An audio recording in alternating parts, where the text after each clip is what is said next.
শক্তির আরাধনায় গত শুক্রবার থেকে জনপ্লাবনে ভাসতে শুরু করেছে শ্যামাপুজোর পীঠস্থান বারাসাত। কিন্তু আলোর উৎসবে সামিল হতে এসে কৃত্রিম যানজটের অভিযোগে মন ভাঙছে দর্শনার্থীদের।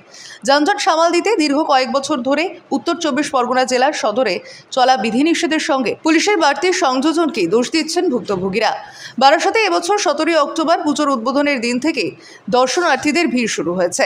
শহরের বড় পুজোগুলি রয়েছে মূলত 12 নম্বর জাতীয় সড়ক সংলগ্ন এলাকায়। আজ সোমবার থেকেই রাস্তা ধরে কলকাতা থেকে আসলে নো এন্ট্রি থাকবে রথতলায়, তবে কৃষ্ণনগর থেকে আসলে কোনো নো এন্ট্রি নেই। জাতীয় সড়কের এই অংশে ওয়ান ওয়ে করা হয়েছে, কিন্তু রবিবার থেকে পুলিশকে যান নিয়ন্ত্রণ করতে দেখা যাচ্ছে। জায়গায় জায়গায় পুলিশের চেকিংয়ের কারণে খেসারত দিতে হচ্ছে নবপল্লী আমরা সবাই, নবপল্লী সার্বজনীন, তরুছায়া, জাগৃতি, সাউথ ভাটরা পুজো সংলগ্ন বাসিন্দা সহ অনলাইন ফুড ডেলিভারি সংস্থার কর্মীদেরও। আধার কার্ড বা সচিত্র পরিচয়পত্র থাকলে এলাকাবাসীকে ছাড় দেওয়ার কথা পুলিশের তরফে জানানো হলেও রবিবার তা মানা হয়নি বলেও অভিযোগ উঠছে।